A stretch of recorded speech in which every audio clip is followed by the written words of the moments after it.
physics in one video. Okay, yes, let's get into the topics. ನೋಡಿ ಇಲ್ಲಿ first ದೂರವನ್ನು ಅಳೆಯುವ ಮಾಪನ ಯಾವುದು ನೋಡಿ. ಈಗ ಒಂದು ಡಿಸ್ಕಸ್ ಮಾಡೋವು ಏನಿದಾವೆ ಎಲ್ಲಾನು ಯಾವುದೆಲ್ಲ ಒಂದೊಂದು ಎಕ್ಸಾಮ್ ಅಲ್ಲಿ ಕೇಳಿರವೆ. ಸೊ ಒಂದಲ್ಲ ಒಂದು ಎಕ್ಸಾಮ್ ಅಲ್ಲಿ ಇವೆಲ್ಲ ಕೇಳಿರೋ ಕ್ವಶನ್ಸ್ ಆಗಿರುತ್ತೆ. ಓಕೆ, ಸೊ ಹಾಗಾದ್ರೆ ದೂರವನ್ನು ಅಳೆಯುವ ಮಾಪನ ಯಾವುದು, ಡಿಸ್ಟೆನ್ಸ್ ನ ಮೆಜರ್ ಮಾಡೋದು ಯಾವುದು ಅಂದ್ರೆ ದಟ್ ಈಸ್ ಓಡೋಮೀಟರ್ ಅಂತ ಕರಿತೀವಿ. ಏನು ಓಡೋಮೀಟರ್.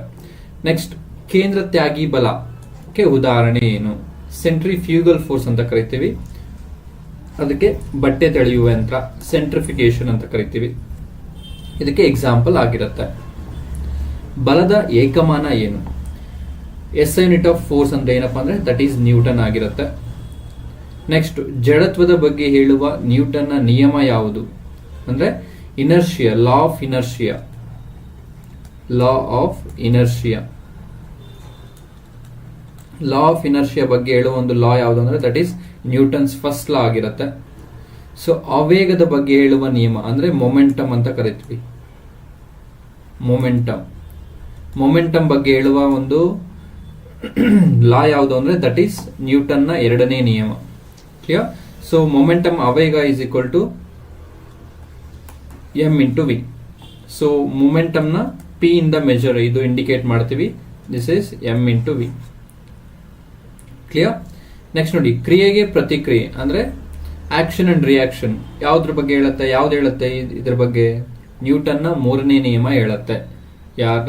ನ್ಯೂಟನ್ ನ ಮೂರನೇ ನಿಯಮ. ನೆಕ್ಸ್ಟ್ ನೋಡಿ, ಇಲ್ಲಿ ಬಸ್ ಏಕಾಏಕಿ ಶುರುವಾದಾಗ ಪ್ರಯಾಣಿಕರು ಹಿಂದೆ ಸರಿಯುತ್ತಾರೆ. ಇದು ಯಾವ ನಿಯಮಕ್ಕೆ ಉದಾಹರಣೆ ಅಂದ್ರೆ ದಟ್ ಈಸ್ ಜಡತ್ವದ ನಿಯಮ. ಸೊ ಲಾ ಆಫ್ ಇನರ್ಷಿಯಾ ಅಂತ ಕರಿತೀವಿ. Law of inertia. Clear? So ನಾವು ಇದು ನೋಡಿರ್ಬೋದು, ಬಸ್ಸು ಸಡನ್ ಆಗಿ ಸ್ಟಾಪ್ ಆದಾಗ ನಾವು ಮುಂದೆ ಹೋಗ್ತೀವಿ. ಸ್ಟಾಪ್ ಆಗಿರೋ ಒಂದು ಬಸ್ ಸಡನ್ ಆಗಿ ಸ್ಟಾರ್ಟ್ ಆದಾಗ ನಾವು ಹಿಂದೆ ಹೋಗ್ತೀವಿ. ಅದು ಯಾವುದಕ್ಕೆ ಉದಾಹರಣೆ ಅಂದ್ರೆ ಲಾ ಆಫ್ ಇನರ್ಷಿಯಾ. ನೆಕ್ಸ್ಟ್ ನೋಡಿ, ರಾಕೆಟ್ ಇದು ನ್ಯೂಟನ್ ನ ಯಾವ ನಿಯಮಕ್ಕೆ ಉದಾಹರಣೆ ಆಗಿದೆ ಅಂದ್ರೆ ಮೂರನೇ ನಿಯಮ ಅಂತ ಕರಿತೀವಿ. ಸೊ ನ್ಯೂಟನ್ ನ ಮೂರನೇ ನಿಯಮ. ಕ್ಲಿಯರ್? ನೆಕ್ಸ್ಟ್ ನೋಡಿದ್ವಿ, ಸ್ಕೇಲಾರ್ ಮತ್ತೆ ವೆಕ್ಟಾರ್ಸ್ ಅಂತ ಕರಿತೀವಿ. ಸ್ಕೇಲಾರ್ ಕ್ವಾಂಟಿಟಿ ಮತ್ತೆ ವೆಕ್ಟಾರ್ ಕ್ವಾಂಟಿಟಿ. ಸೊ ಯಾವುದಕ್ಕೆ ಡೈರೆಕ್ಷನ್ ಮತ್ತೆ ಮ್ಯಾಗ್ನಿಟ್ಯೂಡ್ ಎರಡು ಇದೆಯೋ ಅದನ್ನ ವೆಕ್ಟಾರ್ ಅಂತ ಕರಿತೀವಿ. ಯಾವುದಕ್ಕೆ ಡೈರೆಕ್ಷನ್ ಮಾತ್ರ ಇದೆಯೋ ಅದಕ್ಕೆ, ಸಾರಿ ಡೈರೆಕ್ಷನ್ ಇರೋದಿಲ್ಲ ಮ್ಯಾಗ್ನಿಟ್ಯೂಡ್ ಮಾತ್ರ ಇದೆ, ಅದಕ್ಕೆ ನಾವೇನಂತ ಕರಿತೀವಿ? ಸ್ಕೇಲಾರ್ ಅಂತ ಕರಿತೀವಿ. Only quantity, it is A scalar quantity as only magnitude. ಇದು ಎರಡು ಇರುತ್ತೆ. ಕ್ಲಿಯರ್? ಎಕ್ಸಾಂಪಲ್ಸ್ ಏನು? ಸ್ಪೀಡ್, ನೆಕ್ಸ್ಟ್ ಮಾಸ್ ರಾಶಿ, ವಾಲ್ಯೂಮ್ ಗಾತ್ರ, ನೆಕ್ಸ್ಟ್ ಟೈಮ್ ಕಾಲ. ಇವೆಲ್ಲ ಕಮ್ಸ್ ಅಂಡರ್ ಸ್ಕೇಲಾರ್ಸ್. ವೆಕ್ಟರ್ಸ್ ಅಲ್ಲಿ ವೆಲಾಸಿಟಿ, ವೆಯ್ಟ್ ತೂಕ, ಫ್ರಿಕ್ಷನ್ ಘರ್ಷಣೆ ಅಂತ ಕರಿತೀವಿ. ಇನ್ನು ತುಂಬಾ ಬರುತ್ತೆ. ಕ್ಲಿಯರ್? ಎಸ್. ನೆಕ್ಸ್ಟ್ ನೋಡಿ, ಇಲ್ಲಿ centripetal force and centrifugal force ಅಂತ ಡಿಸ್ಕಸ್ ಮಾಡಿದ್ವಿ. ಇಲ್ಲಿ ನೋಡಿ, ಇಲ್ಲಿ ಸೊ ಯಾವುದೇ ಒಂದು ವಸ್ತು ಒಂದು ವೃತ್ತಾಕಾರದಲ್ಲಿ ಚಲಿಸ್ತಾ ಇದ್ರೆ ಅವಾಗ ಒಂದು ಈ ತರ ಒಂದು ನೋಡಿ, ಇಲ್ಲಿ ಸೂರ್ಯ, ಇದು ಭೂಮಿಯು ಸೂರ್ಯನ ಸುತ್ತ ಚಲಿಸ್ತಾ ಇದೆ, ಎಲಿಪ್ಟಿಕಲ್ ಆರ್ಬಿಟಲ್ ಸುತ್ತಾ ಇದೆ. ಸೊ ಈ ಒಂದು ಭೂಮಿ ಮತ್ತೆ ಸೂರ್ಯನ ನಡುವೆ ಇರುವ ಒಂದು ಫೋರ್ಸ್ ಯಾವುದು ಅಂದ್ರೆ that is centripetal force. Of course gravitational force ಇರುತ್ತೆ, ಬಟ್ ಸೆಂಟ್ರಿಪೀಟಲ್ ಫೋರ್ಸ್ ಇಲ್ಲ ಅಂದ್ರೆ ಇದೊಂದು ಅರ್ತ್ ಅನ್ನೋದು ಈ ತರ ಹೋಗುತ್ತೆ. So because of there is a centripetal force, ಈ ಒಂದು ಪಾತ್ ಅಲ್ಲಿ ಅರ್ತ್ ಸುತ್ತುತ್ತೆ. ಕ್ಲಿಯರ್? ಅದೇ ರೀತಿ ನಾವು ರೋಲರ್ ಕೋಸ್ಟರ್ ಹೋದಾಗ ಅಷ್ಟೇ, ಈ ತರ ನಾವು ಹೋದಾಗ ಸೊ ಮತ್ತೆ ಈ ತರ ಬರಬೇಕು ಅಂದ್ರೆ because of there is a centripetal force toward the centre of the circle. ಇಲ್ಲಾಂದ್ರೆ ಹಿಂಗೆ ಹೋಗ್ತೀವಿ. ಸೊ ನೋಡಿ, ಇಲ್ಲಿ ಈ ತರ ಒಂದು ಪ್ಲೇ ನಾವು ಆಟ ಆಡಿರ್ತೀವಿ. ಸೊ ಇದು ಕೂಡ ಒಂದು ಸೆಂಟ್ರಿಪೀಟಲ್ ಫೋರ್ಸ್ಗೆ ಎಕ್ಸಾಂಪಲ್ ಆಗಿರುತ್ತೆ. ನಾವೇನಾದ್ರೂ ಒಂದು ಗಾರ್ಡ್ ಸೆಕ್ಷನ್ ಅಲ್ಲಿ ಒಂದು ಕರ್ವ್ ಪಾತ್ ಅಲ್ಲಿ ಚಲಿಸ್ತಾ ಇದ್ರೆ, ನಾವು ಕರ್ವ್ ಅಲ್ಲಿ ಕರೆಕ್ಟ್ ಆಗಿ ಪಾತ್ ಅಲ್ಲಿ ಟ್ರಾವೆಲ್ ಮಾಡಬೇಕು ಅಂದ್ರೆ ಅಲ್ಲಿ ಸೆಂಟ್ರಿಪೀಟಲ್ ಇರಲೇಬೇಕು. ಸೆಂಟ್ರಿಪೀಟಲ್ ಫೋರ್ಸ್ ಅನ್ನೋದು ಇರಲೇಬೇಕಾಗುತ್ತೆ. ಕ್ಲಿಯರ್? ಕೇಂದ್ರ ಅಭಿಮುಖ ಬಲ ಅಂತ ಕರಿತೀವಿ. ಸೊ ಹಾಗಾದ್ರೆ ಕೇಂದ್ರ ತ್ಯಾಗಿ ಬಲ ಅಂದ್ರೆ ಏನು, ಅಥವಾ ಸೆಂಟ್ರಿಫ್ಯೂಗಲ್ ಫೋರ್ಸ್ ಅಂದ್ರೆ ಏನು? ಸೆಂಟ್ರಿಫ್ಯೂಗಲ್ ಫೋರ್ಸ್ ಅಂದ್ರೆ ಈ ತರ ಒಂದು ವೃತ್ತಾಕಾರದಿಂದ ಆಚೆಗೆ ಆಕ್ಟ್ ಆಗಿರುವ ಒಂದು ಫೋರ್ಸ್ಗೆ ನಾವೇನಂತ ಕರಿತೀವಿ? ಸೆಂಟ್ರಿಫ್ಯೂಗಲ್ ಫೋರ್ಸ್ ಅಂತ ಕರಿತೀವಿ. Centripetal force and centrifugal force. ನೋಡಿ, ಇಲ್ಲಿ ಈ ಒಂದು ಕಾರ್ನ ನೀವು ಗಮನಿಸಬಹುದು, ಇಲ್ಲಿ ವೃತ್ತಾಕಾರದಲ್ಲಿ ಚಲಿಸ್ತಾ ಇದೆಯಲ್ಲ. ಸೊ ಇದು ಚಲಿಸುವಾಗ ಡ್ರೈವರು ಈ ಕಡೆ ಒಂದು ಬೆಂಡ್ ಆಗ್ತಾನೆ, ಬಟ್ ಪ್ಯಾಸೆಂಜರ್ ಅವನು ಹಿಂದ್ಗಡೆ ಏನ್ ಕೂತಿದ್ದಾನೆ ಅವನು ಆಪೋಸಿಟ್ ಬೆಂಡ್ ಆಗಿರ್ತಾನೆ. ಡ್ರೈವರು ಸೆಂಟ್ರಿಪೀಟಲ್ ನ ಒಂದು ಒಬೆ ಮಾಡ್ತಿರ್ತಾನೆ, ಒಂದು ಪ್ಯಾಸೆಂಜರು ಸೆಂಟ್ರಿಫ್ಯೂಗಲ್ ನ ಒಬೆ ಮಾಡ್ತಿರ್ತಾನೆ. Okay, next very best example, ತುಂಬಾ ಸರಿ ಕ್ವಶನ್ ಕೇಳಿರೋದು ಏನಂದ್ರೆ ಸೆಂಟ್ರಿಫ್ಯೂಗಲ್ಗೆ ಕೇಂದ್ರ ತ್ಯಾಗಿ ಬಲಕ್ಕೆ ಎಕ್ಸಾಂಪಲ್ ಏನಂದ್ರೆ ವಾಷಿಂಗ್ ಮಿಷಿನ್ ಆಗಿರುತ್ತೆ, ಬಟ್ಟೆ ಒಗೆಯುವ ಯಂತ್ರ ಆಗಿರುತ್ತೆ, ನೆನ್ಪಿಟ್ಕೊಳ್ಳಿ. ಕ್ಲಿಯರ್? ಎಸ್. ನೆಕ್ಸ್ಟ್ ನೋಡಿ ಇಲ್ಲಿ ಟೈಪ್ಸ್ ಆಫ್ ಫೋರ್ಸಸ್. ಒಂದು ಕಾಂಟ್ಯಾಕ್ಟ್ ಫೋರ್ಸ್ ಬರುತ್ತೆ, ಇನ್ನೊಂದು ನಾನ್ ಕಾಂಟ್ಯಾಕ್ಟ್ ಫೋರ್ಸ್ ಬರುತ್ತೆ. ಕಾಂಟ್ಯಾಕ್ಟ್ ಫೋರ್ಸ್ಗೆ example frictional force, normal force and spring force ಆಗಿರುತ್ತೆ. ಸೊ ಯಾವುದೇ ಒಂದು ಆಬ್ಜೆಕ್ಟ್ ಇನ್ನೊಂದು ಆಬ್ಜೆಕ್ಟ್ ಜೊತೆ ಕಾಂಟ್ಯಾಕ್ಟ್ ಇದ್ರೆ ಅದನ್ನ ಕಾಂಟ್ಯಾಕ್ಟ್ ಫೋರ್ಸ್ ಅಂತ ಕರಿತೀವಿ. ಸೊ ನಾನ್ ಕಾಂಟ್ಯಾಕ್ಟ್ ಫೋರ್ಸ್ ಅಂದ್ರೆ ನೋಡಿ ಇಲ್ಲಿ ಮ್ಯಾಗ್ನೆಟಿಕ್ ಫೋರ್ಸ್, ಇಲ್ಲೊಂದು ಮ್ಯಾಗ್ನೆಟ್ ಇಲ್ಲೊಂದು magnet, north pole south pole ಇದ್ರೆ ಅಟ್ರಾಕ್ಟ್ ಆಗುತ್ತೆ, ವಿತೌಟ್ ಎನಿ ಕಾಂಟ್ಯಾಕ್ಟ್ ಅಟ್ರಾಕ್ಟ್ ಆಗ್ತಿದೆ.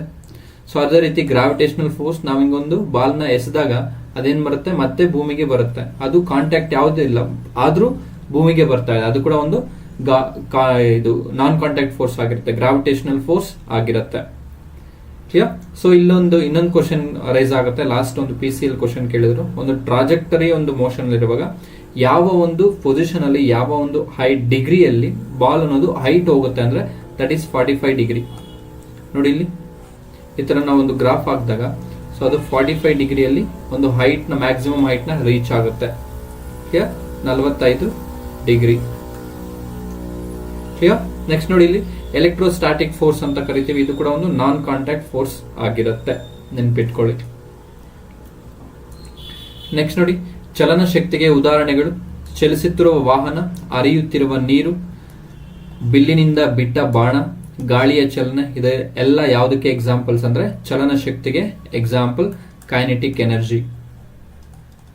Kinetic energy. Next coming to this potential energy, ಪ್ರಸನ್ನ ಶಕ್ತಿ ಅಂತ ಕರಿತೀವಿ.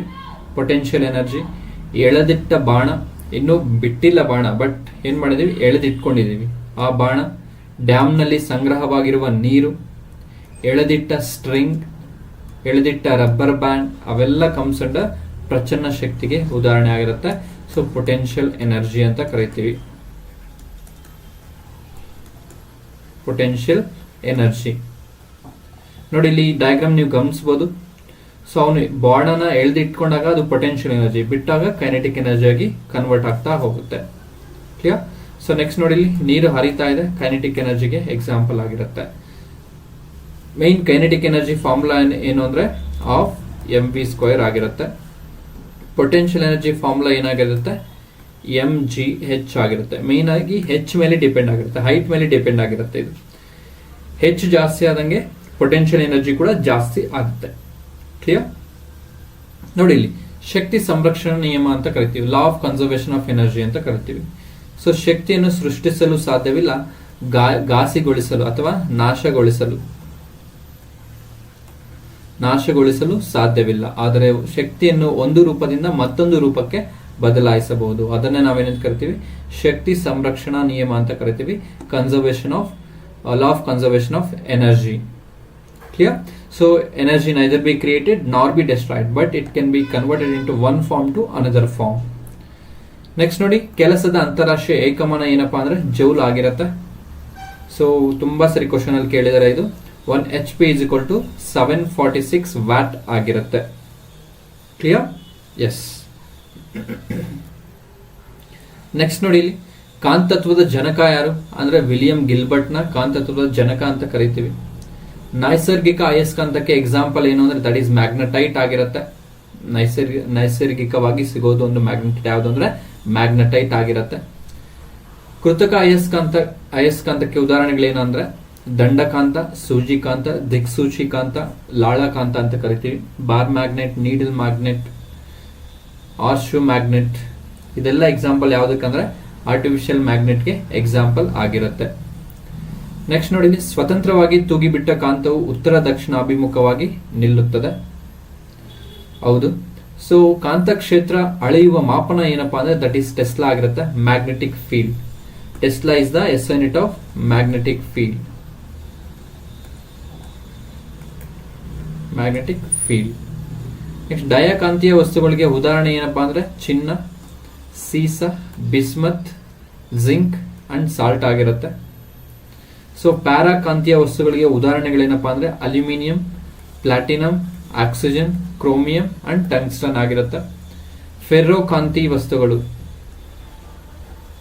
ಫೆರ್ರೋಕಾಂತಿಯ ವಸ್ತುಗಳಿಗೆ ಉದಾಹರಣೆ ಕಬ್ಬಿಣ, ನಿಕ್ಕಲ್, ಕೋಬಾಲ್ಟ್, ಸ್ಟೀಲ್ ಆಗಿರುತ್ತೆ. ನೆಕ್ಸ್ಟ್ ಒನ್ ಮೋರ್ ಪಾಯಿಂಟ್ ಇಲ್ಲಿ ಕೊಟ್ಟಿದ್ದಾರೆ, ದಂಡಕಾಂತದ ಕೇಂದ್ರದಲ್ಲಿ ಕಾಂತತ್ವವು ಶೂನ್ಯವಾಗಿರುತ್ತೆ. ಅಂದ್ರೆ ಡಯಾಮ್ಯಾಗ್ನೆಟಿಂಗ್ ಈ ತರ ಇದ್ರೆ ಎಲ್ಲಿ ಈ ಒಂದು ಕಾಂತತ್ವವು ಶೂನ್ಯವಾಗಿರುತ್ತೆ ಅಂದ್ರೆ ದಟ್ ಈಸ್ ಕೇಂದ್ರದಲ್ಲಿ, ದಂಡಕಾಂತದ ಕೇಂದ್ರದಲ್ಲಿ ಅಂತ ಕರಿತೀವಿ. ಕ್ಲಿಯರ್? ಸೊ ನೆಕ್ಸ್ಟ್ ನೋಡ್ಬೇಕಾದ್ರೆ ಒಂದು ಕಾಂತದ ಬಗ್ಗೆ ನೋಡ್ಬೇಕಾದ್ರೆ like poles repel each other, unlike poles attract each other. ಸಜಾತಿ ಧ್ರುವಗಳು ವಿಕರ್ಷಿಸುತ್ತವೆ, ವಿಜಾತಿ ಧ್ರುವಗಳು ಆಕರ್ಷಿಸುತ್ತವೆ. ಸೊ ಒಂದು ಫೀಲ್ಡ್ ಡೈರೆಕ್ಷನ್ ಹೆಂಗಿರುತ್ತೆ ಅಂದ್ರೆ ನಾರ್ತ್ ಟು ಸೌತ್ ಇರುತ್ತೆ, outside the magnet, inside the magnet south to north ಇರುತ್ತೆ. ಕ್ಲಿಯರ್? ಅರ್ಥ ಆಯ್ತಲ್ವಾ? ಎಸ್. ಸೊ ಎಲ್ಲಿ ಒಂದು ಕಾಂತ ಕ್ಷೇತ್ರದ ಒಂದು ಬಲ ಎಲ್ಲಿ ಜಾಸ್ತಿ ಇರುತ್ತೆ, ಫೋರ್ಸ್ ಎಲ್ಲಿ ಜಾಸ್ತಿ ಇರುತ್ತೆ, ಮ್ಯಾಗ್ನೆಟಿಕ್ ಫೀಲ್ಡ್ ಎಲ್ಲಿ ಜಾಸ್ತಿ ಇರುತ್ತೆ ಅಂದ್ರೆ ಧ್ರುವ ಪ್ರದೇಶಗಳಲ್ಲಿ ಜಾಸ್ತಿ ಇರುತ್ತೆ. ಕ್ಲಿಯರ್? ಅರ್ಥ ಆಯ್ತಲ್ವಾ? ಸೊ ಇದೆಲ್ಲ ಡೀಟೇಲ್ ಆಗಿ ಬೇಕು ಅಂದ್ರೆ ನಾನು ಚಾಪ್ಟರ್ ಅಲ್ಲಿ ಡಿಸ್ಕಸ್ ಮಾಡಿದ್ದೀನಿ, ಫಿಸಿಕ್ಸ್ ಅಲ್ಲಿ ಚಾಪ್ಟರ್ ವೈಸ್. ನೀವು ಪ್ಲೇ ಲಿಸ್ಟ್ ಹೋಗಿ ಚೆಕ್ ಮಾಡಿ ನೋಡಬಹುದು. ಸೊ ಜಸ್ಟ್ ರಿವಿಷನ್ ಅಷ್ಟೇ ಇದು. ಓಕೆ, ನೆಕ್ಸ್ಟ್ ನೋಡಿ, ಇಲ್ಲಿ ಜ್ಯೋತಿರ್ವರ್ಷ ಅಂತ ಕರಿತೀವಿ. ಏನಪ್ಪಾ ಈ ಜ್ಯೋತಿರ್ವರ್ಷ ಅಂದ್ರೆ ಗ್ರಹಗಳು ಮತ್ತು ನಕ್ಷತ್ರಗಳ ನಡುವಿನ ದೂರ ಅಳಿಲಿಕ್ಕೆ ಈ ಒಂದು ಜ್ಯೋತಿರ್ವರ್ಷ ಅಂತ ಕರಿತೀವಿ. ಕನ್ನಡಿಗಳಲ್ಲಿ ಉತ್ತಮ ಪ್ರತಿಫಲನಕ್ಕಾಗಿ ಬೆಳ್ಳಿಯನ್ನು ಬಳಸುತ್ತಾರೆ. ಅಂದ್ರೆ ಸಿಲ್ವರ್ ಕೋಟಿಂಗ್ ಮಾಡಿರ್ತಾರೆ ಒಂದು ಮಿರರ್ಸ್ಗೆ. ಯಾಕೆಂದ್ರೆ silver is A best reflector ಆಗಿರುತ್ತೆ, ಅದಕ್ಕೆ ಒಂದು ಸಿಲ್ವರ್ ಕೋಟ್ ನ ಮಾಡಿರ್ತಾರೆ. ಕ್ಲಿಯರ್? ನೆಕ್ಸ್ಟ್ ನೋಡಿ, ಇಲ್ಲಿ ಸಮತಲ ದರ್ಪಣದಲ್ಲಿ ಪ್ರತಿಬಿಂಬದ ಗಾತ್ರವು ವಸ್ತುವಿನ ಗಾತ್ರದಷ್ಟೇ ಇರುತ್ತದೆ, ಆದರೆ ಎಡ ಬಲ ಬದಲಾಗುತ್ತದೆ. ಅಂದ್ರೆ ಒಂದು ಪ್ಲೇನ್ ಮಿರರ್ ಅಲ್ಲಿ size of object is equal to the size of the image ಆಗಿರುತ್ತೆ, ಬಟ್ ಪಾರ್ಷಿಯಲಿ ಇನ್ವರ್ಟೆಡ್ ಆಗಿರುತ್ತೆ. So left becomes right, right becomes left, ಆ ತರ ಆಗಿರುತ್ತೆ. ಇನ್ನೊಂದು ವಿಷಯ ಹೇಳ್ಬೇಕಂದ್ರೆ ಇಲ್ಲಿ, ಸೊ ಇದು ಮಿರರ್ ಅಂತ ಇಟ್ಕೊಳ್ಳಿ, ಇಲ್ಲೊಂದು ಆಬ್ಜೆಕ್ಟ್ ಅಂತ ಇಟ್ಕೊಳ್ಳಿ, ಇದು ಇಮೇಜ್ ಅಂತ ಇಟ್ಕೊಳ್ಳಿ. ಸೊ ಇಲ್ಲಿಂದ ಇಲ್ಲಿಗೆ 10 ಸೆಂಟಿಮೀಟರ್ ಇದ್ರೆ ಇಲ್ಲಿಂದ ಇಲ್ಲಿಗೂ 10 ಸೆಂಟಿಮೀಟರ್ ಅಷ್ಟೇ ಇರುತ್ತೆ. Clear? Distance between object to the mirror is exactly equal to the distance between mirror to the image. ಅಂದ್ರೆ ಟೋಟಲ್ ಆಬ್ಜೆಕ್ಟ್ ಇಂದ ಇಮೇಜ್ಗೆ ಎಷ್ಟು ಸೆಂಟಿಮೀಟರ್ ಆಯ್ತು? 20 ಸೆಂಟಿಮೀಟರ್ ಆಯ್ತು. Clear? Next coming to this ನಿಮ್ನ ದರ್ಪಣ, ಕಾನ್ಕೇವ್ ಮಿರರ್ ಅಂತ ಕರಿತೀವಿ. ಕಾನ್ಕೇವ್, ಇದರಲ್ಲಿ ಒಂದು ಇಮೇಜಸ್ ಹೆಂಗ್ ಫಾರ್ಮೇಶನ್ ಆಗುತ್ತೆ ಅಂದ್ರೆ ಇದೊಂದು ರಿಯಲ್ ಇಮೇಜ್ ಆಗಿರುತ್ತೆ, ರಿಯಲ್, ಮತ್ತೆ inverted image, real and inverted. ಸತ್ಯ ಮತ್ತು ತಲೆಕೆಳಗಾದ ಪ್ರತಿಬಿಂಬವನ್ನು ರೂಪಿಸುತ್ತೆ. ಅದು ಯಾವ ರೀತಿ ರೂಪಿಸುತ್ತೆ ಏನು ಅಂತೆಲ್ಲ ನಾವು ಡಿಸ್ಕಸ್ ಮಾಡಿದೀವಿ ಲೈಟ್ ಚಾಪ್ಟರ್ ಅಲ್ಲಿ, ಪ್ಲೇ ಲಿಸ್ಟ್ ಹೋಗಿ ಚೆಕ್ ಮಾಡಿ. ನೆಕ್ಸ್ಟ್ ನೋಡಿ, ಎಲ್ಲೆಲ್ಲಿ ಬಳಸ್ತೀವಿ ಒಂದು ನಿಮ್ನ ದರ್ಪಣ, ಕಾನ್ಕೇವ್ ಮಿರರ್ ನ ಎಲ್ಲಿ ಬಳಸ್ತೀವಿ? ಕಾರ್ನ ಹೆಡ್ಲೈಟ್ಸ್ ಅಲ್ಲಿ ಬಳಸ್ತಾರೆ, ಟಾರ್ಚ್ ಲೈಟ್ ಅಲ್ಲಿ ಬಳಸ್ತಾರೆ, ಡೆಂಟಿಸ್ಟ್ ಬಳಸ್ತಾರೆ, ಮೇಕಪ್ ಮಾಡ್ಲಿಕ್ಕೆ, ಶೇವಿಂಗ್ ಮಾಡ್ಲಿಕ್ಕೆ ಎಲ್ಲ ಈ ಒಂದು ಕಾನ್ಕೇವ್ ಮಿರರ್ ನ ಬಳಸ್ತಾರೆ. ಒಂದು ಪರ್ಟಿಕ್ಯುಲರ್ ಒಂದು ಭಾಗ ಅನ್ನೋದು ಹೈಲೈಟ್ ಆಗಬೇಕು, ಅದಕ್ಕೆ ಈ ಒಂದು ನಿಮ್ನ ದರ್ಪಣ ಅಥವಾ ಕಾನ್ಕೇವ್ ಮಿರರ್ ನ ಬಳಸ್ತಾರೆ. ಕ್ಲಿಯರ್? ಕಮಿಂಗ್ ಟು ದಿಸ್ ಪೀನ ದರ್ಪಣ, convex mirror, convex mirror. So ಇದು ಮಿಥ್ಯ ಮತ್ತು ನೇರ ಪ್ರತಿಬಿಂಬವನ್ನು ರೂಪಿಸುತ್ತೆ. Virtual and direct, virtual direct images will form. ಎಲ್ಲಿ ಬಳಸ್ತೀವಿ? ಇದು ವಾಹನಗಳ ಹಿನ್ನೋಟವನ್ನು ನೋಡ್ಲಿಕ್ಕೆ ಬಳಸ್ತೀವಿ. ಕ್ಲಿಯರ್? ಸೊ ನೆಕ್ಸ್ಟ್ ಭದ್ರತಾ ಕನ್ನಡಿಗಳಲ್ಲಿ ಬಳಸ್ತೀವಿ, ಶಾಪಿಂಗ್ ಮಾಲ್ಸ್ ಅಲ್ಲಿ ಬಳಸ್ತೀವಿ. ಈ ತರ ಒಂದು ಶಾಪಿಂಗ್ ಮಾಲ್ಸ್ ಎಲ್ಲ ನೀವು ಇದು ನೋಡಿರ್ಬೋದು, ಒಂದು ಲಾರ್ಜ್ ಏರಿಯಾನ ಒಂದು ಸ್ಮಾಲ್ ಮಿರರ್ ಕವರ್ ಮಾಡ್ತಿರುತ್ತೆ. ಅದೇ ರೀತಿ ನಾವು ಬೈಕ್ ಓಡಿಸ್ತಿರ್ಬೇಕಾದ್ರೆ ನಮ್ಮ ಹಿಂದ್ಗಡೆ ಯಾವ ವೆಹಿಕಲ್ಸ್ ಇದೆ ಅಂತ ನೋಡ್ಲಿಕ್ಕೆ ಅಲ್ಲಿ ಬಳಸೋ ಒಂದು ಮಿರರ್ ಯಾವ್ದು ಅಂದ್ರೆ ದಟ್ ಈಸ್ ಕಾನ್ವೆಕ್ಸ್ ಮಿರರ್ ಆಗಿರುತ್ತೆ, ಪೀನ ದರ್ಪಣ ಆಗಿರುತ್ತೆ, ನೆನ್ಪಿಟ್ಕೊಳ್ಳಿ. ಕ್ಲಿಯರ್? ಎಸ್. ನೆಕ್ಸ್ಟ್ ನೋಡಿ, ಇಲ್ಲಿ ಪೀನ ಮಸೂರ. ಈಗ ತಾನೇ ನಾವು ಲೆನ್ಸಸ್ ಮಿರರ್ಸ್ ನ ನೋಡಿದ್ವಿ, ನಾವು ಕಾನ್ವೆಕ್ಸ್ ಲೆನ್ಸ್. ಸೊ ಇದೆಲ್ಲಿ ಬಳಸ್ತೀವಿ? ಮೈನ್ ಆಗಿ ವೆರಿ ಇಂಪಾರ್ಟೆಂಟ್ ಏನು ಅಂದ್ರೆ ದೂರದೃಷ್ಟಿ ದೋಷ ಸರಿಪಡಿಸಲಿಕ್ಕೆ ಬಳಸ್ತಾರೆ ಕಾನ್ವೆಕ್ಸ್. ಕ್ಲಿಯರ್? ಸೊ ಎಲ್ಲೆಲ್ಲಿ ಬಳಸ್ತೀವಿ? ಮೈಕ್ರೋಸ್ಕೋಪ್ ಅಲ್ಲಿ, ಕ್ಯಾಮ್ರಾದಲ್ಲಿ, ಟೆಲಿಸ್ಕೋಪ್ ಅಲ್ಲೆಲ್ಲ ಬಳಸ್ತೀವಿ ಇದನ್ನ.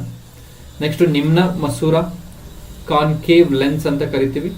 ಸಮೀಪ ದೃಷ್ಟಿ ದೋಷ ಸರಿಪಡಿಸಲಿಕ್ಕೆ ಬಳಸ್ತೀವಿ, ಅಂದ್ರೆ ಮಯೋಪಿಯಾ. ಮಯೋಪಿಯಾ ಇದು ಏನು? ದೂರದೃಷ್ಟಿ ದೋಷ ಅಂದ್ರೆ ಹೈಪರ್ಮೆಟ್ರೋಪಿಯಾ ಅಂತ ಕರಿತೀವಿ.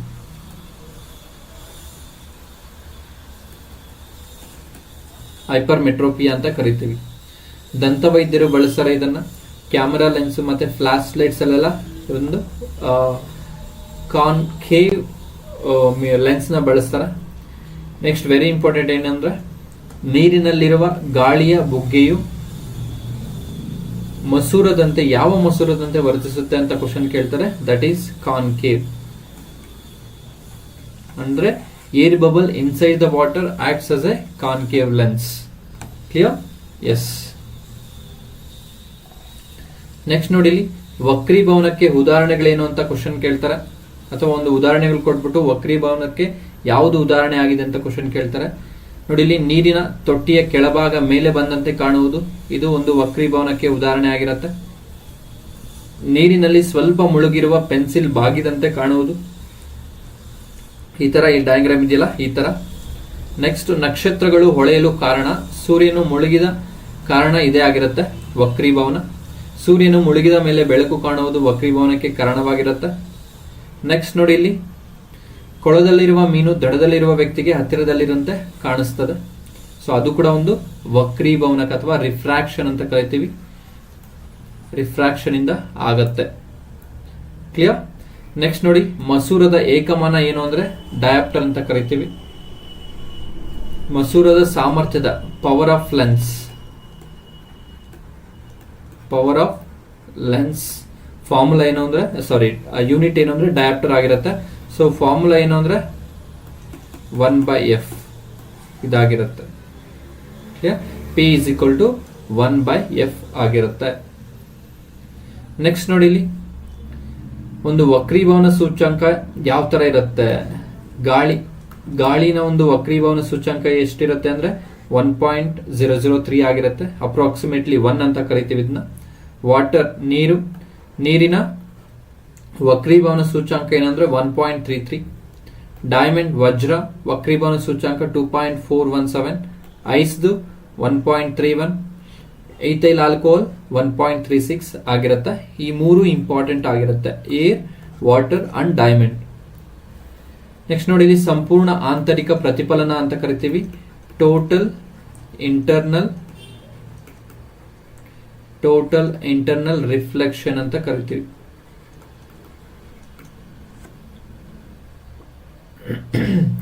ಉದಾಹರಣೆ ಏನಪ್ಪಾ ಅಂದ್ರೆ ವಜ್ರ ಹೊಳೆಯೋದು. Optical fibres works under this total internal reflection. Next ಮರೀಚಿಕೆ, ಮಿರಾಜಸ್ ಅಂತ ಕರಿತೀವಿ. ಇಲ್ಲಿ ನೋಡಿ, ಒಂದು ಮರುಭೂಮಿಯಲ್ಲಿ ನೀವು ಹೋದಾಗ ಒಂದು ಮರದ ನೆರಳನ್ನು ನೋಡಿ ನಾವು ಅಲ್ಲಿ ನೀರಿರುವಂತೆ ಒಂದು ಭಾಸ ಆಗತ್ತೆ ನಮಗೆ. So that is because of total internal reflection. Next endoscopy ಕೂಡ ಒಂದು ಟೋಟಲ್ ಇಂಟರ್ನಲ್ ರಿಫ್ಲೆಕ್ಷನ್ ಒಂದು ಬೇಸ್ ಅಲ್ಲಿ ವರ್ಕ್ ಆಗುತ್ತೆ. ಈ ಒಂದು ಎಂಡೋಸ್ಕೋಪಿ ಎಲ್ಲ ಹೆಂಗ್ ಮಾಡ್ತಾರಂದ್ರೆ, ನಮ್ಮ ಒಂದು ಗ್ಯಾಸ್ಟ್ರಿಕ್ ಏನಾದ್ರೂ ತುಂಬಾ ಜಾಸ್ತಿ ಆಗಿದ್ರೆ ನಮಗೆ ನಮ್ಮ ಒಂದು ಬಾಯಿಂದ ಒಂದು ಪೈಪ್ ಬಿಟ್ಟು ಅಲ್ಲಿ ಯಾವ ರೀತಿ ಒಂದು ಸಿಚುವೇಶನ್ ಇದೆ ಅಂತ ಹೇಳ್ಬಿಟ್ಟು ಫೋಟೋಗ್ರಫಿ ಮೂಲಕ, ವಿಡಿಯೋ ಮೂಲಕ ಕ್ಯಾಪ್ಚರ್ ಮಾಡ್ತಾರೆ. ಆ ಒಂದು ವಿಡಿಯೋ ಕ್ಯಾಪ್ಚರ್ ಆಗೋದು ಯಾವ್ದ್ರಿಂದ, ಅದು ಇನ್ಫಾರ್ಮೇಶನ್ ಕ್ಯಾಪ್ಚರ್ ಆಗೋದು ದಟ್ ಈಸ್ ಎಂಡೋಸ್ಕೋಪಿ ಆಗಿರುತ್ತೆ. ಆ ಎಂಡೋಸ್ಕೋಪಿ ವರ್ಕ್ ಆಗೋದು ಟೋಟಲ್ ಇಂಟರ್ನಲ್ ರಿಫ್ಲೆಕ್ಷನ್ ಪ್ರಕಾರ ಆಗಿರುತ್ತೆ, ನೆನ್ಪಿಟ್ಕೊಳ್ಳಿ.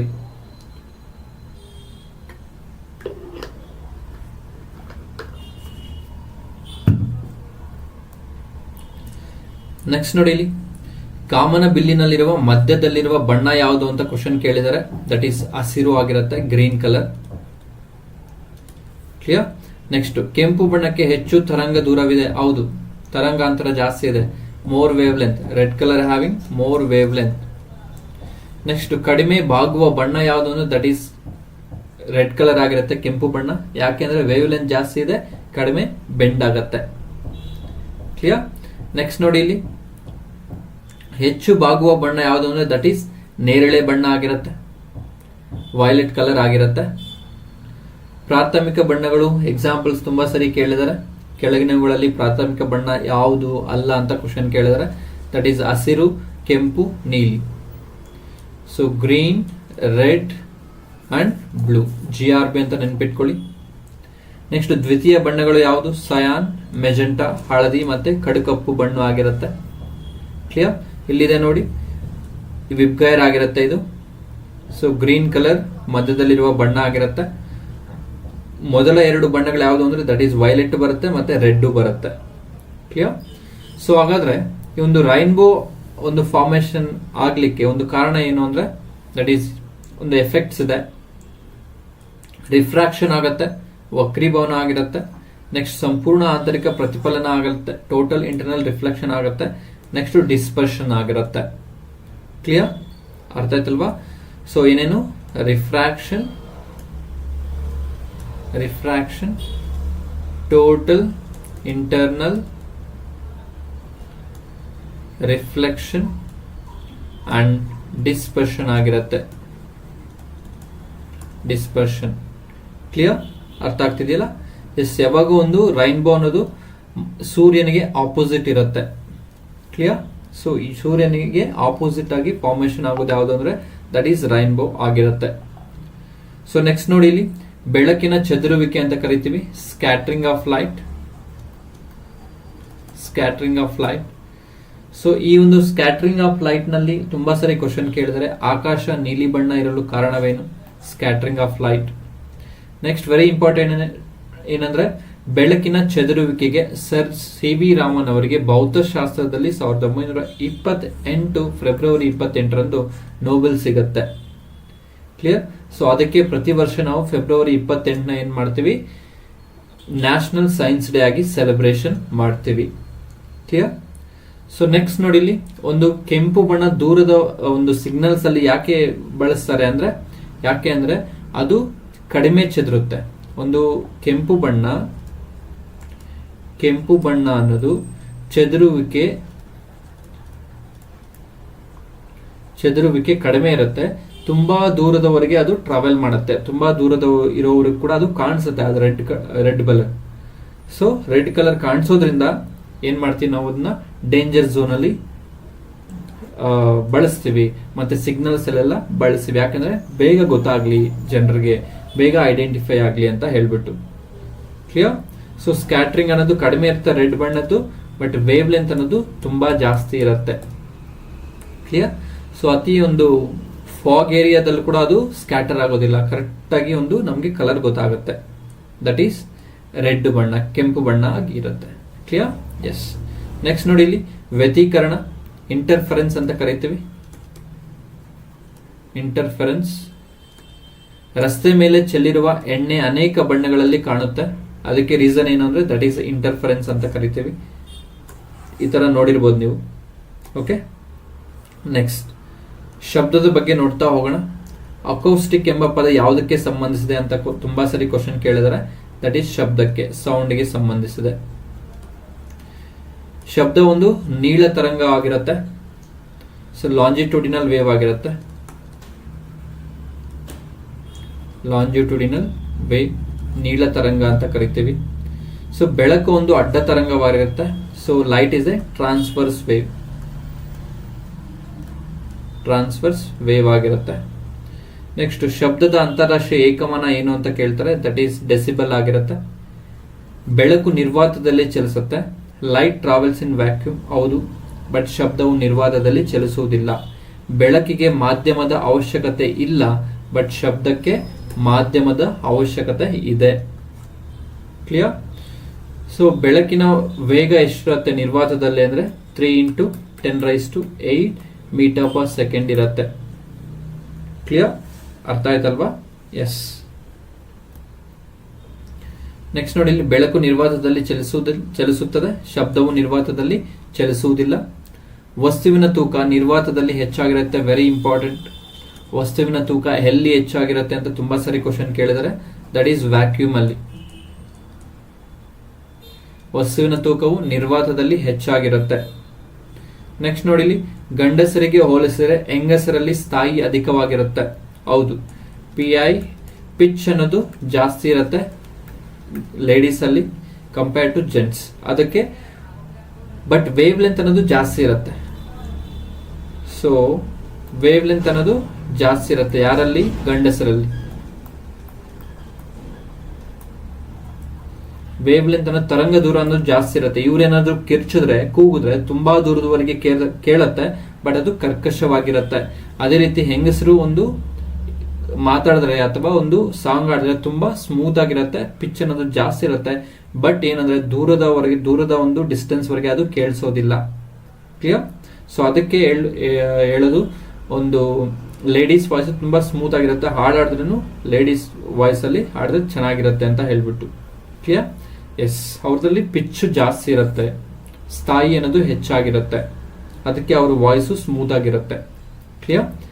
ನೆಕ್ಸ್ಟ್ ನೋಡಿ, ಪ್ರತಿಧ್ವನಿ ಕೇಳಬೇಕಾದ್ರೆ ಆಕಾರ ಮತ್ತು ಮೇಲ್ಮೈಗಳ ನಡುವೆ ಕನಿಷ್ಠ ದೂರ ಎಷ್ಟಿರಬೇಕು ಅಂದ್ರೆ 17 ಮೀಟರ್ ಇರಲೇಬೇಕು. ನೆಕ್ಸ್ಟ್ ಮೂಲ ಧ್ವನಿ ಮತ್ತೆ ಪ್ರತಿಧ್ವನಿಗಳ ನಡುವೆ ಕಾಲಾಂತರವು ಎಷ್ಟಿರಬೇಕು ಅಂದ್ರೆ 0.1 ಸೆಕೆಂಡ್ ಇರಬೇಕು. ಕ್ಲಿಯರ್. ಸೊ ಎಕೋ ಬಗ್ಗೆ ಇದೆಲ್ಲ. Next coming to this sound, ಒಂದು ಟೈಪ್ಸ್ ಏನಿದೆ, ಅಶ್ರವ್ಯ ಶಬ್ದ ಅಂತ ಕರಿತೀವಿ, ಇನ್ಫ್ರಾಸಾನಿಕ್ ಅಂತ ಕರಿತೀವಿ. ಸೊ ಇನ್ಫ್ರಾಸಾನಿಕ್ ನಮ್ಮ ಒಂದು ಕಿವಿಗೆ ಕೇಳಿಸೋದೇ ಇಲ್ಲ. ಸೊ ಲೆಸ್ ದ್ಯಾನ್ 20 ಹರ್ಟ್ಸ್ ಇರುತ್ತೆ ಇದು. ಸೊ ಲೆಸ್ ದ್ಯಾನ್ 20 ಹರ್ಟ್ಸ್ ಇದರ ಒಂದು ಫ್ರೀಕ್ವೆನ್ಸಿ. ಸೊ ಇದೆಲ್ಲ ನಾಯಿ ಮತ್ತೆ ಆನೆಗೆ ಸ್ವಲ್ಪ ಮಟ್ಟಿಗೆ ಕೇಳಿಸುತ್ತೆ. ಅದಕ್ಕೆ ನಮಗಿಂತ ಬೇಗ ಎಚ್ಚರ ಆಗೋದು ಯಾವುದು ಅಂದ್ರೆ, ಏನಾದರೂ ಆಯ್ತು ಅಂದ್ರೆ ಅದು ನಾಯಿ ಆಗಿರುತ್ತೆ, ಬೌಕ್ಲಕ್ ಸ್ಟಾರ್ಟ್ ಮಾಡುತ್ತೆ. ಕ್ಲಿಯರ್. ಯಾಕಂದ್ರೆ ಅದು ಅಶ್ರವ್ಯ ಅಥವಾ ಇನ್ಫ್ರಾಸಾನಿಕ್ ಅಂತ ಏನ್ ಕರಿತೀವಿ, ಆ ಒಂದು ಶಬ್ದನ ಗ್ರಹಿಸಬಲ್ಲ ಒಂದು ಶಕ್ತಿ ಆ ನಾಯಿಗೆ ಇರುತ್ತೆ. ಕ್ಲಿಯರ್. ನೆಕ್ಸ್ಟ್ ನೋಡಿ, ಇಲ್ಲಿ ಶ್ರವಣಾತೀತ ತರಂಗಗಳು ಅಥವಾ ಅಲ್ಟ್ರಾಸಾನಿಕ್ಸ್ ಅಂತ ಕರಿತೀವಿ. ಸೊ ಇದು ಏನಿದೆ, 20 greater than 20 kilo hertz, greater than 20 kilo hertz ಆಗಿರುತ್ತೆ. ಸೊ ಇದನ್ನ ನಾವು ಕೇಳಿಸ್ಕೊಳ್ಳಿಕ್ಕೆ ಸಾಧ್ಯ ಇಲ್ಲ. ಇದರ ಒಂದು ಸಹಾಯದಿಂದ, ಈ ಒಂದು ತರಂಗಾಂತರಗಳ ಒಂದು ಸಹಾಯದಿಂದ ಈ ಒಂದು ಬಾವುಲಿಗಳು ಬೇಟೆ ಆಡುತ್ತೆ. ನೈಟ್ ಟೈಮ್ ಮಾತ್ರ ಬಾವುಲಿಗಳು ಬೇಟೆ ಆಡುತ್ತೆ. ಆ ಬಾವುಲಿಗಳು ಬೇಟೆ ಆಡ್ಲಿಕ್ಕೆ ಸಹಾಯ ಮಾಡುವ ಒಂದು ಶಬ್ದ ತರಂಗ ಯಾವ್ದಪ್ಪ ಅಂದ್ರೆ ದಟ್ ಈಸ್ ಅಲ್ಟ್ರಾಸಾನಿಕ್ ಆಗಿರುತ್ತೆ. ಓಕೆ ನೋಡಿ, ಇಲ್ಲಿ ಶಬ್ದದ ವೇಗ. ನೆಕ್ಸ್ಟ್ ಇನ್ನೊಂದು ಹೇಳ್ಬೇಕು ಅಂದ್ರೆ ಆಡಿಬಲ್ ಸೌಂಡ್, ಶ್ರವ್ಯ ಶಬ್ದ ಅಂತ ಕರಿತೀವಿ. ಶ್ರವ್ಯ ಶಬ್ದ, ನಾವು ಕೇಳಿಸ್ಕೊಳ್ಳಬಹುದಾದ ಒಂದು ಶಬ್ದದ ಒಂದು ಫ್ರೀಕ್ವೆನ್ಸಿ ಎಷ್ಟು ಅಂದ್ರೆ that is 20 hertz to 20 kilo hertz ಆಗಿರುತ್ತೆ. ಸೊ ಇದಕ್ಕಿಂತ ಕಮ್ಮಿ ಹೋದ್ರೆ ಅಶ್ರವ್ಯ ಬರುತ್ತೆ, ಇದಕ್ಕಿಂತ ಜಾಸ್ತಿ ಹೋದ್ರೆ ಅಲ್ಟ್ರಾಸೌಂಡ್ಸ್ ಬರುತ್ತೆ. ಕ್ಲಿಯರ್. ಎಸ್. ನೆಕ್ಸ್ಟ್ ನೋಡಿ, ಇಲ್ಲಿ ಬೆಳಕಿನ ವೇಗ ಶಬ್ದದ ವೇಗಕ್ಕಿಂತ ಹೆಚ್ಚಾಗಿರುತ್ತೆ. ಹೌದು, ಬೆಳಕಿನ ವೇಗಕ್ಕಿಂತ ಶಬ್ದದ ವೇಗ ಜಾಸ್ತಿ ಇರುತ್ತೆ. ಅದಕ್ಕೆ ಮಿಂಚು ಮೊದಲು ನಮಗೆ ಕಾಣಿಸ್ಕೊಳ್ಳುತ್ತೆ, ನೆಕ್ಸ್ಟ್ ಗುಡುಗು ಬರುತ್ತೆ. Very important. Clear. Yes. Next ನೋಡಿ, ಇಲ್ಲಿ ವಿಶ್ವದ ಅತ್ಯಂತ ಪ್ರಬಲ ಬಲ ಯಾವುದು ಅಂದ್ರೆ ದಟ್ ಈಸ್ ಬೈಜಿಕ ಶಕ್ತಿ ಆಗಿರುತ್ತೆ. ವಿಶ್ವದ ಅತ್ಯಂತ ದುರ್ಬಲ ಬಲ ಯಾವುದು ಅಂದ್ರೆ ದಟ್ ಈಸ್ ಗುರುತ್ವಾಕರ್ಷಣ ಬಲ ಆಗಿರುತ್ತೆ. ಸೊ ವಸ್ತುವಿನ ತೂಕವು ಸ್ಥಳದಿಂದ ಸ್ಥಳಕ್ಕೆ ಬದಲಾಗ್ತಾ ಹೋಗುತ್ತೆ. ಹೌದು, ವೆರಿ ಇಂಪಾರ್ಟೆಂಟ್. ಬಟ್ ವಸ್ತುವಿನ ರಾಶಿಯು ಸ್ಥಿರವಾಗಿರುತ್ತೆ. Mass remains constant but weight will change from place to place. ಧ್ರುವ ಪ್ರದೇಶದಲ್ಲಿ ವಸ್ತುವಿನ ತೂಕ ಹೆಚ್ಚಾಗಿರುತ್ತೆ. ಹೌದು, ಇಲ್ಲಿ ನೋಡಿ ಒಂದು ಡಯಾಗ್ರಾಮ್ ನೀವು ನೋಡಬಹುದು. ಇದು ಪೋಲ್ಸ್ ರೀಜನ್ ಆಗಿರುತ್ತೆ, ಇದು ಇಕ್ವೇಟರ್ ರೀಜನ್ ಆಗಿರುತ್ತೆ. ಸೊ ಪೋಲ್ಸ್ ಅಲ್ಲಿ weight is maximum at poles, weight is minimum at equator. So ಧ್ರುವ ಪ್ರದೇಶಗಳಿಂದ ಈಕ್ವೇಟಾರ್ಗೆ ಬಂದ್ರೆ ವೆಯ್ಟ್ ಅನ್ನೋದು ಕಡಿಮೆ ಆಗುತ್ತೆ. ಈ ಒಂದು ಈಕ್ವೇಟಾರ್ ಇಂದ ಧ್ರುವ ಪ್ರದೇಶಗಳಿಗೆ ಹೋದ್ರೆ ವೆಯ್ಟ್ ಅನ್ನೋದು ಜಾಸ್ತಿ ಆಗಿರುತ್ತೆ, ಯಾಕೆಂದ್ರೆ ಗ್ರಾವಿಟಿ ಅನ್ನೋದು ಜಾಸ್ತಿ ಆಗಿರುತ್ತೆ. ಕ್ಲಿಯರ್. ಸೊ ಎಲ್ಲಿ ಒಂದು ಗ್ರಾವಿಟಿ ಅನ್ನೋದು 0 ಇರುತ್ತೆ, ವೆಯ್ಟ್ ಅನ್ನೋದು 0 ಇರುತ್ತೆ ಅಂದ್ರೆ ಸೆಂಟರ್ ಆಫ್ ಅರ್ತ್ ವೆಯ್ಟ್ ಅನ್ನೋದು 0 ಇರುತ್ತೆ. ಓಕೆನಾ. ನೆಕ್ಸ್ಟ್ ನೋಡಿ, ಇಲ್ಲಿ ಧ್ರುವ ಪ್ರದೇಶದಲ್ಲಿ ವಸ್ತುವಿನ ತೂಕ ಹೆಚ್ಚಾಗಿರುತ್ತೆ. ಚಂದ್ರನ ಮೇಲಿನ ವಸ್ತುವಿನ ತೂಕವು ಭೂಮಿಯ ತೂಕದ 1/6 ರಷ್ಟು ಇರುತ್ತೆ. ಕ್ಲಿಯರ್. ಅಂದ್ರೆ ಭೂಮಿ ಮೇಲೆ 60 kg ಇದ್ರೆ ಚಂದ್ರನ ಮೇಲೆ ಹೋದಾಗ ಜಸ್ಟ್ 60/6 ಅಂದ್ರೆ 6 1 6 10 kg ಇರುತ್ತೆ ಅಷ್ಟೇ. ನಾವಿಲ್ಲಿ 60 kg ಇದೀವಿ ಅಂದ್ರೆ ಅಲ್ಲಿ ಹೋದಾಗ 10 kg ಇರ್ತೀವಿ. ಏನು ತೂಕ, not mass. Mass will never change, ರಾಶಿ ಅನ್ನೋದು ಚೇಂಜ್ ಆಗೋದೇ ಇಲ್ಲ. ನೆಕ್ಸ್ಟ್ ನೋಡಿ, ಇಲ್ಲಿ ಭೂಕೇಂದ್ರ ಸಿದ್ಧಾಂತವನ್ನ ಮಂಡಿಸಿದವರು ಯಾರು? ಟಾಲಮಿ ಅನ್ನೊಬ್ಬ ಸೈಂಟಿಸ್ಟ್, ಕ್ಲಾಡಿಯಸ್ ಟಾಲಮಿ ಅಂತ ಕರಿತೀವಿ. ನೆಕ್ಸ್ಟ್ ಸೂರ್ಯ ಕೇಂದ್ರ ಸಿದ್ಧಾಂತ ಹೀಲಿಯೋಸೆಂಟ್ರಿಕ್ ಥಿಯರಿ ಅಂತ ಕರಿತೀವಿ. ಭೂಸ್ ಕೇಂದ್ರ ಸಿದ್ಧಾಂತನ ಜಿಯೋಸೆಂಟ್ರಿಕ್ ಥಿಯರಿ ಅಂತ ಕರಿತೀವಿ. ಈ ಡಯಾಗ್ರಾಮ್ ನೋಡಬಹುದು. ಈ ಡಯಾಗ್ರಾಮ್ ಭೂಕೇಂದ್ರ ಸಿದ್ಧಾಂತದ ಬಗ್ಗೆ ಹೇಳುತ್ತೆ, ಈ ಡಯಾಗ್ರಾಮ್ ಸೂರ್ಯ ಕೇಂದ್ರ ಸಿದ್ಧಾಂತದ ಬಗ್ಗೆ ಹೇಳುತ್ತೆ, ಹೀಲಿಯೋಸೆಂಟ್ರಿಕ್ ಥಿಯರಿ.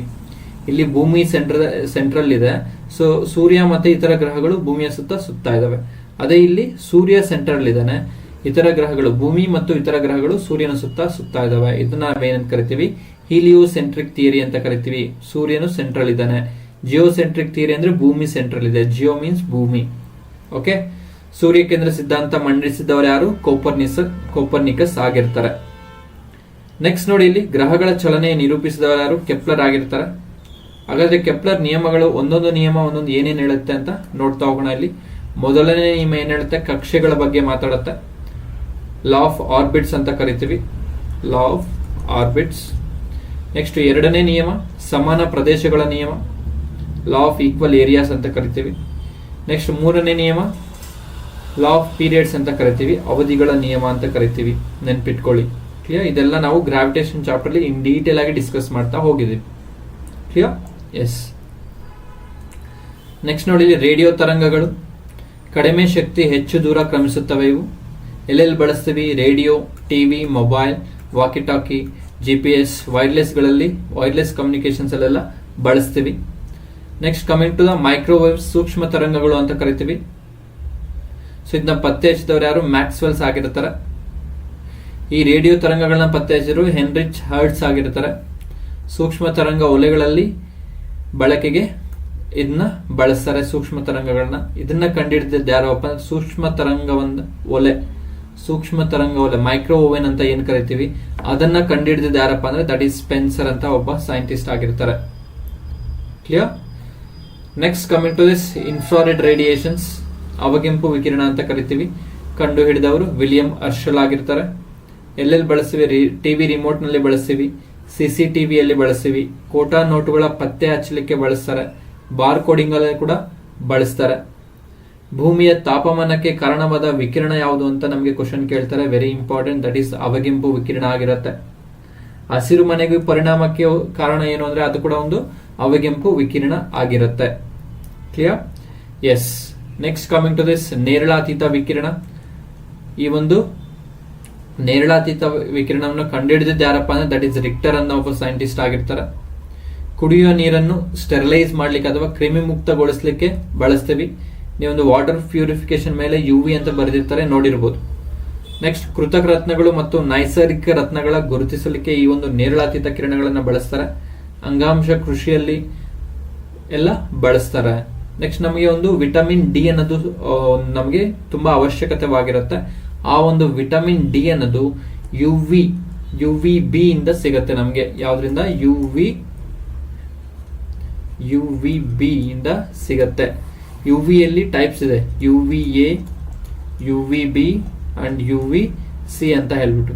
ಈ ಒಂದು UVB ಇಂದ ಬಿ ನ ಒಂದು ಸಹಾಯದಿಂದ ನಮ್ಮ ಬಾಡಿ ವಿಟಮಿನ್ ಡಿ ನ ಉತ್ಪಾದನೆ ಮಾಡುತ್ತೆ. ಕ್ಲಿಯರ್? ಎಸ್. ನೆಕ್ಸ್ಟ್ ನೋಡಿ, ಇಲ್ಲಿ ಕ್ಷಕಿರಣಗಳು, ಎಕ್ಸ್ರೇಸ್ ಅಂತ ಕರಿತೀವಿ. ಇದನ್ನ ಕಂಡುಹಿಡಿದಿದ್ದು ಯಾರಪ್ಪ ಅಂದ್ರೆ ದಟ್ ಈಸ್ ವಿಲಿಯಂ ರಾಂಟ್ಜನ್ ಆಗಿರ್ತಾನೆ. ಇವನಿಗೆ ಒಂದು ನೊಬೆಲ್ ಸಿಗುತ್ತೆ 1901ರಲ್ಲಿ ನೊಬೆಲ್ ಸಿಗುತ್ತೆ. ಮೊಟ್ಟ ಮೊದಲ ಬಾರಿಗೆ ನೊಬೆಲ್ ಪಾರಿತೋಷಕವನ್ನು ಗಳಿಸಿಕೊಂಡವ್ರು ಯಾರು ಅಂದ್ರೆ ದಟ್ ಈಸ್ ವಿಲಿಯಂ ರಾಂಟ್ಜನ್ ಆಗಿರ್ತಾರೆ 1901ರಲ್ಲಿ. ಕ್ಲಿಯರ್? ಎಸ್. ನೆಕ್ಸ್ಟ್ ನೋಡಿ, ಇಲ್ಲಿ ಗಾಮಾ ಕಿರಣಗಳು, ಅದು ಗಮಾ ಕಿರಣಗಳಲ್ಲ, ಗಾಮಾ ಕಿರಣಗಳು. ಪೌಲ್ ವಿಲಾರ್ಡ್ ಮತ್ತೆ ಹೆನ್ರಿ ಬೆಕ್ವೆಲ್ ಅನ್ನೋರು ಇದನ್ನ ಕಂಡುಹಿಡಿತಾರೆ. ದ್ಯುತಿವಿದ್ಯುತ್ ಪರಿಣಾಮ ಉಂಟು ಮಾಡ್ಲಿಕ್ಕೆ ಇದನ್ನ ಬಳಸ್ತಾರೆ, ಅದನ್ನ ಗಾಮಾ ರೇಡಿಯೇಷನ್ಸ್ ನ. ಈ ಒಂದು ಗಾಮಾ ರೇಡಿಯೇಷನ್ಸ್ ಏನಾಗಿರುತ್ತೆ? ಹೆಚ್ಚು ಎನರ್ಜಿ ಜಾಸ್ತಿ ಇರುತ್ತೆ, ವೇವ್ ಲೆಂತ್ ಕಡಿಮೆ ಇರುತ್ತೆ, ಫ್ರೀಕ್ವೆನ್ಸಿ ಅನ್ನೋದು ಕೂಡ ಜಾಸ್ತಿ ಇರುತ್ತೆ. ಓಕೆ? ಎಸ್. ನೆಕ್ಸ್ಟ್ ನೋಡಿ, ಐನ್ಸ್ಟೈನ್ ದ್ಯುತಿವಿದ್ಯುತ್ ಪರಿಣಾಮಕ್ಕೆ ನೊಬೆಲ್ ಸಿಗತ್ತೆ ಇವರಿಗೆ. ಫೋಟೋ ಎಲೆಕ್ಟ್ರಿಕ್ ಎಫೆಕ್ಟ್ಗೆ he got Nobel. So theory of ರಿಲೇಟಿವಿಟಿಯನ್ನ ವಿವರಿಸಿದ್ದು ಯಾರಪ್ಪ ಅಂದ್ರೆ ದಟ್ ಈಸ್ ಐನ್ಸ್ಟೈನ್ ಆಗಿರ್ತಾನೆ. ನೆಕ್ಸ್ಟ್ ರಾಶಿ ಮತ್ತು ಶಕ್ತಿಯ ಸಂಬಂಧವನ್ನು ವಿವರಿಸ್ತಾನೆ ಯಾರು ಅಂದ್ರೆ ದಟ್ ಈಸ್ ಐನ್ಸ್ಟೈನ್ ಆಗಿರುತ್ತಾನೆ. E=mc² ಆಗಿರುತ್ತೆ ಅದು ಫಾರ್ಮುಲಾ. ನೆಕ್ಸ್ಟ್ ನೋಡಿ, ಇಲ್ಲಿ ಲೇಸರ್ ಅಂತ ಕರಿತೀವಿ. ಇದನ್ನ ಕಂಡುಹಿಡಿದಿದ್ದು ಯಾರಪ್ಪ ಅಂದ್ರೆ TH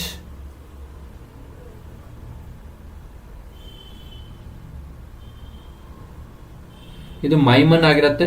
ಥಿಯೋಡರ್ ಮೊಹಮ್ಮದ್ ಅಲ್ಲ, ಥಿಯೋಡರ್ ಮೈಮನ್, ಮೈಮನ್ ಅಂತ ಕರಿತೀವಿ. ಸೊ ಈ ಲೇಸರ್ ನ ಕಂಡುಹಿಡಿದಿದ್ದು ಯಾರಪ್ಪ ಅಂದ್ರೆ TH ಮೈಮನ್ ಅಂತ ಒಬ್ಬ ಸೈಂಟಿಸ್ಟ್ ಆಗಿರ್ತಾನೆ. ಹಾಗಾದ್ರೆ ಒಂದು ಫುಲ್ ಫಾರ್ಮ್ ಕೇಳ್ತಾರೆ ನಮ್ಗೆ, light amplification by stimulated emission of radiation ಆಗಿರುತ್ತೆ, ನೆನ್ಪಿಟ್ಕೊಳ್ಳಿ. ನೆಕ್ಸ್ಟ್ ನೋಡಿ, ಉಷ್ಣದ SI ಘಟಕ ಏನು ಅಂದ್ರೆ ದಟ್ ಈಸ್ ಕೆಲ್ವಿನ್ ಆಗಿರುತ್ತೆ. ಉಷ್ಣವನ್ನ ನಾವು ಡಿಗ್ರಿ ಸೆಲ್ಸಿಯಸ್, ಫ್ಯಾರನೀಟ್ ಮತ್ತೆ ಕೆಲ್ವಿನ್ ಇಂದ ಅಳಿತೀವಿ. ಬಟ್ ಏನಂದ್ರೆ ಈ ಕೆಲ್ವಿನ್ SI ಘಟಕ ಆಗಿರುತ್ತೆ. ನೆಕ್ಸ್ಟ್ ಉಷ್ಣತಾಪ ಮಾಪನದಲ್ಲಿ ಪಾದರಸ, ಮರ್ಕ್ಯುರಿ ಮತ್ತೆ ಆಲ್ಕೋಹಾಲ್ ನ ಬಳಸ್ತಾರೆ. ಪಾದರಸವನ್ನು ಕಾಮನ್ ಆಗಿ ಬಳಸ್ತೀವಿ, ಯಾಕೆಂದ್ರೆ ಅದು ಗಾಜಿಗೆ ಅಂಟಿಕೊಳ್ಳುವುದಿಲ್ಲ ಮತ್ತೆ ಉಷ್ಣದೊಂದಿಗೆ ಹಿಗ್ಗುತ್ತದೆ, ಅದಕ್ಕೆ ಒಂದು ಪಾದರಸವನ್ನ ಬಳಸ್ತೀವಿ. ಬಟ್ ತುಂಬಾ ಒಂದು ಶೀತ ಪ್ರದೇಶಗಳಲ್ಲಿ ಪಾದರಸ ಫ್ರೀಸ್ ಆಗುತ್ತೆ, ಅಂತ ಸಮಯದಲ್ಲಿ ನಾವು ಆಲ್ಕೋಹಾಲ್ ನ ಬಳಸ್ತಾರೆ. ಕ್ಲಿಯರ್? ಎಸ್. ನೆಕ್ಸ್ಟ್ ಪ್ಯಾಸ್ಕಲ್ ನ ತತ್ವ.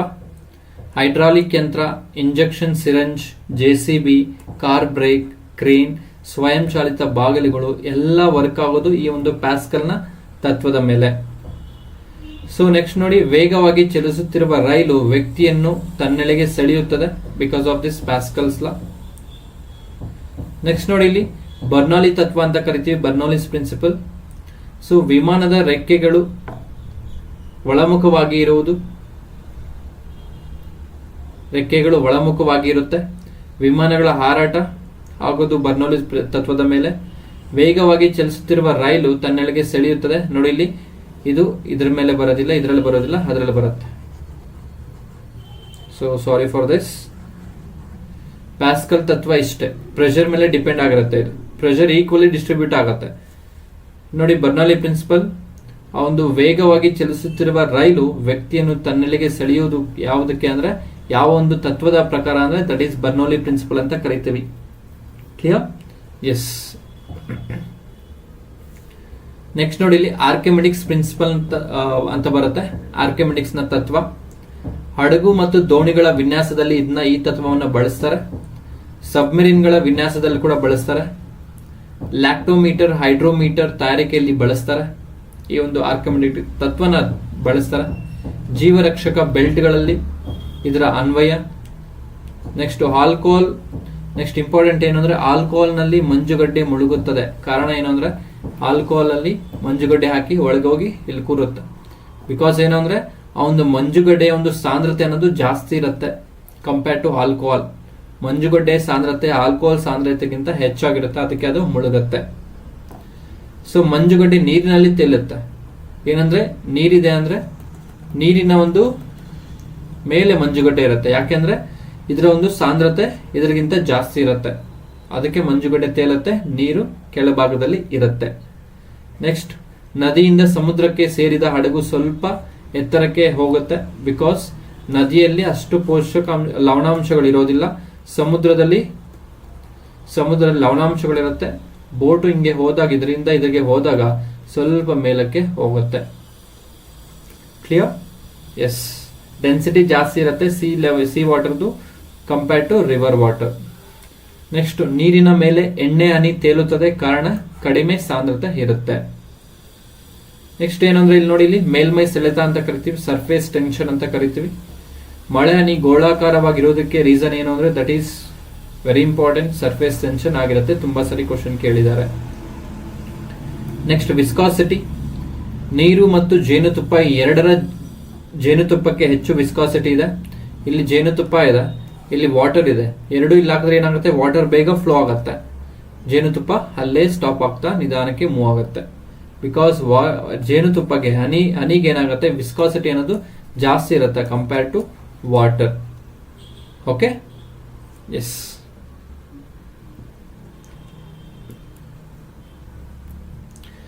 S, this is all about physics. So ಇಷ್ಟು ನಾವು ನೋಡ್ಕೊಂಡಿದ್ರೆ ಅವ್ನು ಯಾವುದೇ ಒಂದಲ್ಲ ಒಂದು ಕ್ವಶನ್ ಕೇಳ್ತಾನೆ. ಸೊ ಅವಾಗ ನಮಗೆ ಈಸಿ ಆಗುತ್ತೆ. ಅದಕ್ಕೆ ಒಂದು ಎಲ್ಲ ಒಂದು ಚಾಪ್ಟರ್ಸ್ ಇಂದ ಇಂಪಾರ್ಟೆಂಟ್ ಏನ್ ಬರಬಹುದು ಅಂತ ಒಂದು ಎಕ್ಸ್ಪೆಕ್ಟೆಡ್ ಮಾಡಿ ಅದನ್ನ ತಗೊಂಡು ಅದನ್ನ ಮಾತ್ರ ಡಿಸ್ಕಸ್ ಮಾಡಿದೀನಿ.